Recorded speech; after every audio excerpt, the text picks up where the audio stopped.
Good morning everyone. Welcome back to Embedded System Design class. So in last class we have seen about your attributes, operation and non-operation. We have seen the characteristics. Mostly I think we have winded up our first chapter. So before going to second, I'll be continuing with the third chapter, that is about your communication interface. Okay. Then afterwards we'll move on to our next chapter, the second chapter. So in today's class we are going to start our next new chapter, that is your communication interface. Now I hope everyone knows what is communication interface, right? What is communication interfacing? You are interfacing, you are transmitting the data from one end to another end. Like if it is a common method of transmitting the data between your computer as well as the peripheral. If you are in case in the last semester we have seen about your analog communication and digital communication, right? It was completely like you are transmitting your data, your message signal to the receiver. Okay, it was in analog form as well as in the digital form, but as per your subject it is embedded system. You are combining both hardware and software, means your data the communication should be done between the computers and the peripherals. Yes or no, ma? Because it is communication between the kit itself, the embedded system what you are preparing. In that embedded system you have to do the proper communication, and that communication will be between your computer and the peripheral devices such as your programmable or the program instructor or even other computers. So this method is used when data transfer rate are very low and the data must be transferred over for the long distance.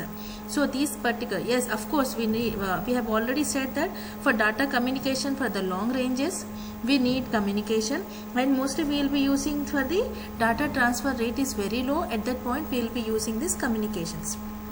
Fine. So here in embedded system the communication is done between the computer and the peripherals. Okay, whatever the embedded system you are preparing according to an application, the communication between that peripheral devices and the main computer or the microprocessor, that communication has to be done. Yes, I hope you are clear with this one. So let's just see how this communication interfacing will be done. Fine. So communication interface, what is the definition of that particular one? So communication interfacing is essential for communicating with various subsystems of the embedded system with the external world. Yes or no? We have to communicate with your embedded system with all the external world. What are the applications that are using? That is very important. So the communication interface can be viewed into two different perspectives.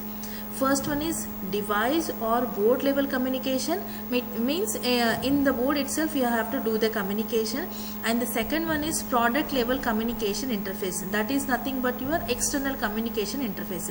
One is on board or the internal intercommunication interfacing should be done, and the second one is product level communication, nothing but the external communication. It should be communicating with the external devices. Okay, first just see what is board or device level communication interface, or it can also be said as on-board communication interfacing. So the communication channel which interacts or interconnects the various components with an embedded product in a which is referred as device or board level communication interface or on-board communication interface. I'll repeat it once again. The communication channel which is interacting the various components in the embedded system itself or the embedded product itself, then that kind of interfacing or the communication interfacing is called as on-board or device communication or board communication. Means the interfacing, all the interfacing or all the communication is done in the or on the board itself. Like you are preparing what we'll say a washing machine. So it will not be interacting with other external devices. So everything inside only. So a microprocessor, a microcontroller will be there, which is a computer which will be interacting with all the different components. What are the components you are required there? What are the components you have added over there? All interfacing with each other on the board itself. It is not interacting externally. So that type of communications or that type of communication interfacing is called as your device or onboard level communication interface. And the example for that one are serial interfaces like ICE square C. This is not I2C, it is actually I square C. That is nothing but inter-integrated circuit bus or inter-integrated circuit. So this is the one of the example of your device or on-board level communication. Okay, then second one is SPI, then that will be seeing one by one. Then you will be having CAN also, then you will be having UART also. So all these are different kinds of your, what we can say, on-board, or what we can also say as board level communication system. So this is the first part, board level communication system. And the second one, you are having product level communication interface, that is also called as external communication interface. So the product level communication interface is responsible for data transfer between embedded system and other devices or modules. Yes ma, this is not interacting within the embedded part or within the embedded product. So it is interacting with the external devices. We have prepared one embedded system with all combination of your hardware and software, and this is interfacing with the external devices also. So that kind of communication interfaces parts are called as product level communication or external communication. Fine. So the external communication interface can be either wired media or wireless media, and it can be serial or parallel interface. Okay, either it can be wired or wireless. In wireless, we can consider an example of USB cables or IEEE port or something. And in non-wired or wireless channels, like best examples are your Wi-Fi's or Bluetooth or infrared rays or radio frequency waves, GPS, GPRS, etc. That all comes under your which communication interface?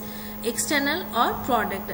Because see what we are doing, we are preparing an embedded system, as if an example of modem is an embedded system which will be having your hardware and the software part. It has been programmed for something, and it is used for communicating with the external devices, like it has to be connected with your laptop, it has to be connected with your mobile phones or any other devices. So it is externally interfacing with other products rather than with its peripherals. So that type of communications are called as your product level communication interface, or it is called as your external communication interface, onboard communication interface and external board interface. So in this, what we have seen this example, out of this example, some of the examples that are present in your syllabus, like I2C or UART or USB cables, RS-232. These are the some of your some of the things that are present in your syllabus. We'll see one by one. Fine. Just see examples of wireless communication interface. You will be having infrared rays or Bluetooth, wireless LAN, Wi-Fi's, then radio frequency waves, GPRS or GPS, etc. Their example for wired interface, RS-232 or RS-422 or RS-582, 485. Then you will be having USBs. They will be having Ethernet or TCP/IP protocol types, or IEEE 1394 port or parallel ports, or serial parallel interfacing, wired and wireless media interfacing. That all will be considered in your external communication interface. Fine ma? So first we'll see about device or onboard level or onboard communication interface. Onboard communication interface will be having all this example, like a door window protection you will be having, or freezer sensor or keychain pad, whatever. All these are the like water sensors. All these are internally onboard communication. See, for example, personal emergency meter or motion detector, smoke detector. We'll take a good example of smoke detector and a water sensor. What is water sensor? Now everyone is having this water sensor in their what we'll say, water tanks. You'll be having water tanks. Previously, what happens if water comes, we used to pump up the water to the tank, and if overflows the water, if the water overflows, that has to be flowed off down from the terrace, and you will be getting sound and wastage of water. So due to that one, what we have done, we have used water sensors that are kept in your tanks up to some limit. Whenever the tank fills up to the limit, it gives the sensation and automatically the motor gets off. So what happens here, it is the communication on board itself. It is communicating with the peripherals which are attached with that one only. It is not communicating outside of your or not any external devices. Like of your keychain pads, what all you will be having, that are all your example, like smoke detector and all, that are on boards.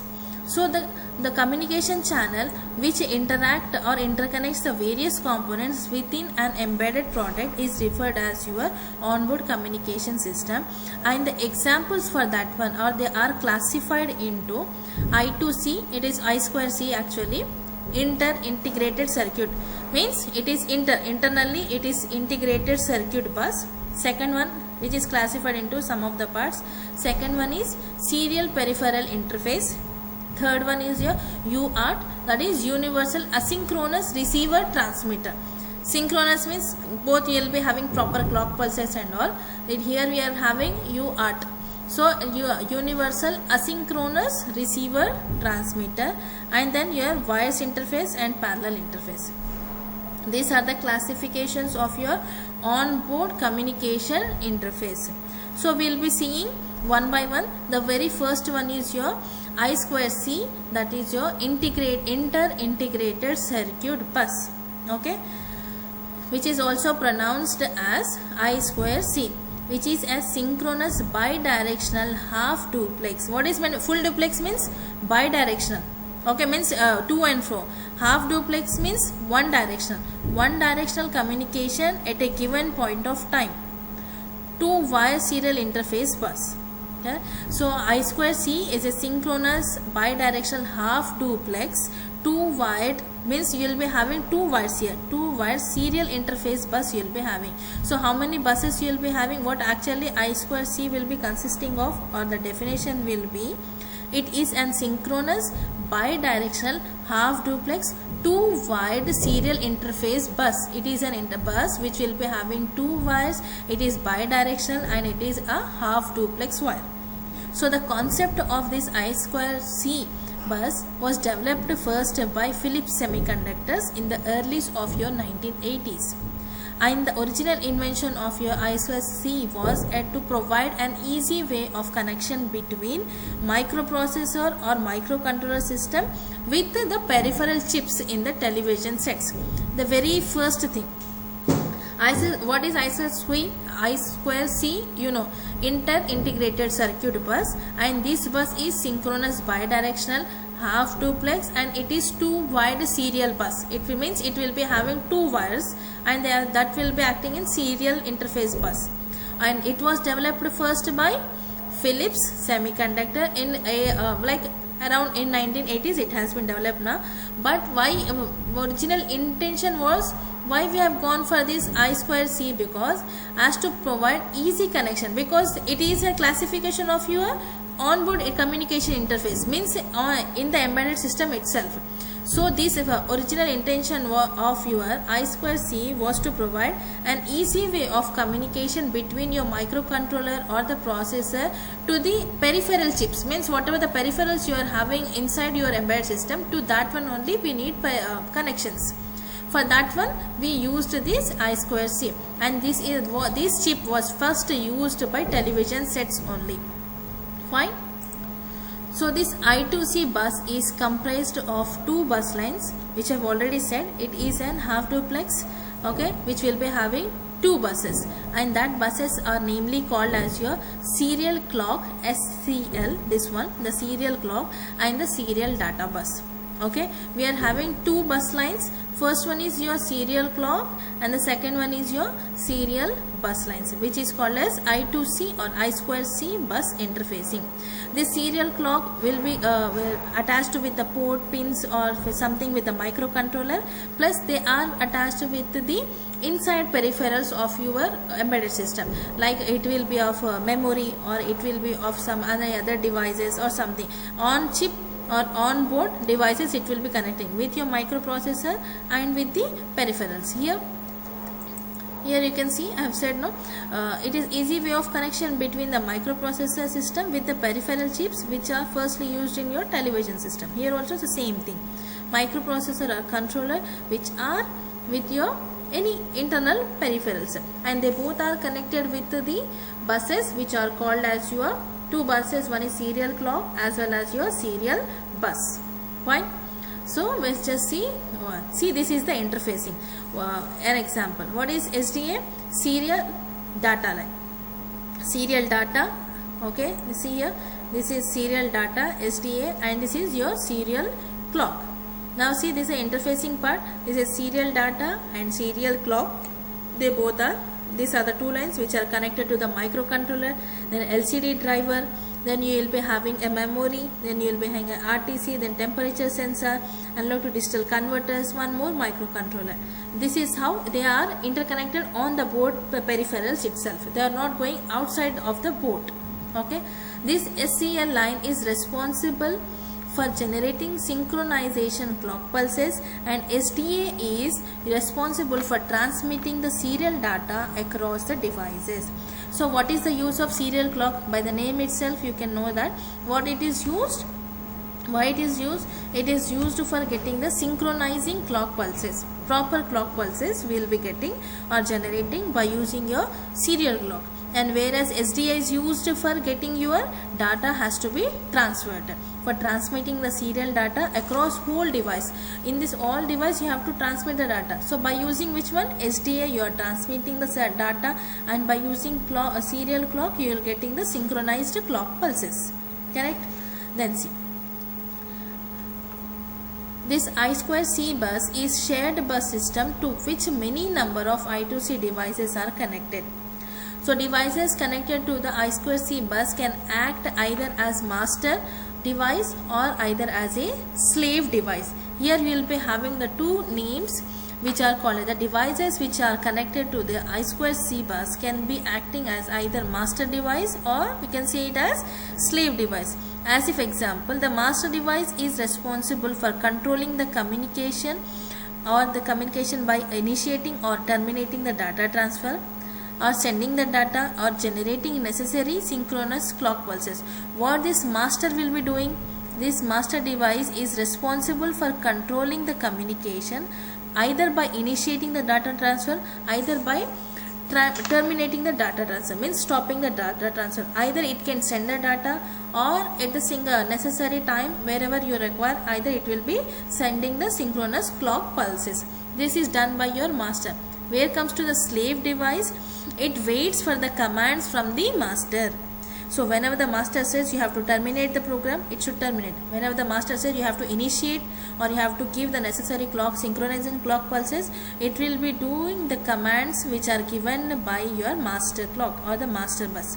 So the slave device wait for the commands from the master and respond upon receiving the commands which are given by your master. So master and slave devices act as either transmitter or receiver. They both will be acting as a transmitter or receiver, regardless whether a master is acting as a transmitter or receiver. It depends. And the synchronization clock signal is generated by master device only. But this is one of the important point, is that either it may be acting as a masters and slave devices. They may be either transmitter, either receiver, depends upon the particular application or the embedded system. But the only condition is that this master device will only be producing the synchronization clock pulses. Okay, synchronized clock pulses or synchronization clock signals that are generated only by using your master device. So this I2C supports multi-masters on the same buses. Fine. So the sequence of operation for communicating with the I2C slave is this one. There are some steps how we are going to see, or how data is to be transmitted, that we'll see once. So first we'll see the data format of your which one? I2C bus. See, this data format is consisting of actually 7 blocks, 7 devices, 7 blocks you'll be having. It may be send data of either 7 or 10 bits. It depends upon the requirement. Either it can send data up to 7 or 10 bits. This is the format of your I2C bus. So as we have said, it is the format of bit of I2C. So it is consisting of all these blocks. Okay, the first one is start bit. Here from here, if you are starting, this is start bit, which specifies the start of the data frame. Your data has been started, and this is the 7-bit address or 10-bit address. Define the slave address which has been sent by the master. It is the slave address, means here your here you are saving the slave address which has been sent by the master. Master tells whether it has to transmit or it has to stop, it have to give the synchronous pulse. It completely depends upon the master. So here the data is completely a slave address which has been sent by the master. And third one is your read and write byte. It performs read operation when this is 1. Read or write operation is 1, then it will be read operation will be done. If it is 0, then write operation will be done. And this is A. A is nothing but acknowledgement. Okay, acknowledgement bit from the master. So whether master is telling us to give the input, or have to stop, or have to terminate, or have to do the interfacing, it completely done by this acknowledgement bit. Fine. Then you will be having a 8-bit data frame. These are the 8-bit data frames where the data has to be transferred along with the acknowledgement. Here the acknowledgement is given from the master, whether we have to read or we have to write or we have to stop or we have to terminate that particular program or something. All along this data transfer is done along with your acknowledgement. Then you will be having this one NAC bit. NAC is negative acknowledgement bit from the master. If it is active, then acknowledgement after transfer is not needed from the slave, else acknowledgement is accepted. Acknowledgement is expected from the slave. So the negative acknowledgement bit from the master is acceptable only if it is giving the acknowledgement after the data transfers. And the last bit is your P or the stop bit, where you will be stopping the, or it indicates that time has been done. Okay, you have to stop the program, or it indicates at the end of your data frame. You have to stop the data frame or sending the data frame. This is the bit format of your which one? I2C. So now just see how this sequence of operation will be going on for your I2C slave. And the first one, so when the master device pulls the clock of the bus to high, whenever this master device clock pulse is high, then the data line is low. It is high. This is the master device, this is a clock. When it is high, this will be low, and this is the condition only for the startup condition.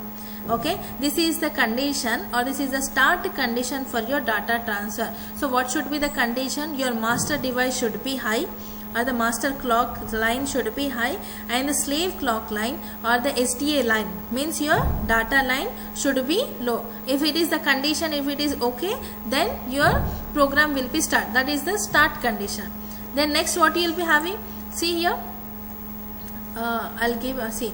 So it is starting with the two conditions, master should be 1 and slave should be 0. If it is the condition okay, then here you will be sending the address bits, correct? You will be sending or defining the address, slave address has to be defined. Same as here also, what you are doing, the master sends the address 7-bit or 10-bit wide of the slave device to which it wants to communicate over the SDA line, means serial data line. Okay, what it does, the master sends the address now, either send bit or 7-bit or 10-bit to the slave device. So and so data 101011 it has sent, and it is telling that where you want to communicate over with the your data line. Okay, now the clock pulses are generated by your master device or your serial clock line for synchronizing the bit representation by the slave device. We need a proper synchronization, so that's the reason what you are going to do. We are generating now serial clock lines for having the better synchronization as to give the bit representation of your slave device. Now the MSB bit which is present here of the data is always transmitted first. Whatever the MSB bit is present, that data is first transmitted, and the data in the bus is valid during the high period of the clock pulses. See here, when the data is valid, this data is valid only at the high period of your clock pulses. Whatever the data you are transmitting, it is valid only up to the high period. Whenever it is low, it is not valid. So in normal data transfer, the data line only changes the state when the clock is slow. This will be changing only when the clock is low. Either it is high, then it won't be changing. It is continuously taking off the data. Then next we have seen this already. If read or write option is 0, then master writes to the slave. If it is 1, then master is reading from the slave. Reading means after the completion of the program, what is the output that will be read by the master. And acknowledgement is generated by the slave whose address has been output. The next step, after finishing this one, we will have master waits for the acknowledgement bit from the slave device whose address is sent on the bus along with the read or write operation. So this is very important. What we have said here, I have given here because we have seen that the master waits for the acknowledgement bit by the slave. Either it is giving 0 or 1. If it is 0 means what it should be writing. Okay, the master should write. If it is giving 0, then master should read the slave device. And then it has to give with the acknowledgement, means it should be generated by the slave whose address has been the output. You have to give the output. Okay, address should be given plus 1 or 0 at the write or read operation, that either it should be reading or it should be writing. Then next, the slave device connected to the bus compares the address received with the address assigned. Now what happens, this slave will be, what it will do, because the master first after initiating here, it will be giving address over here. Either read and write operation is done, again acknowledgement is given to the master. Then the slave in meantime what it does, it will be comparing your address received and what was the address assigned by your master. It will be comparing that one. Then the slave device with the address requested by the master device responds by sending an acknowledgement bit value 1 over the SDA line. See now what slave device will be doing, its main intention or the main agenda is to listen to its master device only. So what it does, the address requested by the master device responds by sending an, if means it is comparing here at this step. After comparing, if that address is proper, well and good what master has given, then it will be giving the bit value as 1 over the SDA line. Means it is compared, it has seen that address is correct, then it will be giving as bit value 1 to the master device. By which line? By using your SDA line, that is your serial data line. Then upon receiving the acknowledgement bit, the master sends the 8-bit data to the slave device over the SDA line if requested operation is right to the device. Now see what happens, the address which has been sent by the master, the slave has checked it, compared it, it said it is okay, then has given the acknowledgement as 1. So what master will be doing, master device, when upon the receiving the acknowledgement as 1, then the master sends the 8-bit of data to the slave device, but on which line it will be giving? Of course it will be giving on SDA line, that is your data line, 8-bit data line will be given. But that condition is that if the read and write operation at that part, if you are getting the write operation at that time, it will be giving you which one? The master will be giving you 8-bit data line through the SDA line to the slave device. Okay. If the requested operation is read, if the requested operation is write, then the master is giving you 8-bit of data through SDA line. But if the slave is giving you the read operation from the device, the slave device sends the data to the master over the SDA line. Okay, these are the two conditions. When the slave is requesting, giving the acknowledgement or requesting for the write operation, then master's device will be giving you 8-bit of data. When the slave is giving read operation, then the slave device will be giving you 8-bit data to the master, then the master will be doing the reading operation or the read operation from the device, and these are all done on your SDA lines. So the master waits for the acknowledgement bit from the device upon byte transfer complete for a write operation and sends an acknowledgement bit to the slave device for a read operation. It completely depends, either you want read operation or write operation. So the master terminates a transfer by pulling the SDA line high. So whenever your device is completed, your data reading or writing, whatever the application you have want to do, if that is done, then what happens? The master terminates. You want to stop this programming now. Terminates the transferring by pulling the SDA line high. Now the data line goes to high when the clock line SCL is also logic high, indicating the stop option when these both lines are high. Serial clock and your serial, data, both lines are high, then that condition means your it will be showing or indicating that your program has to be stopped. What we have said in the first initial condition, your data clock should be high and your data line should be low. This is the start condition. And for the stopping condition, what is the requirement? Your data line should be also high, then clock line should be also high. If they both are high, it means stop condition. When it is high, it is low, SDA is low and clock is high, it is your stop off condition.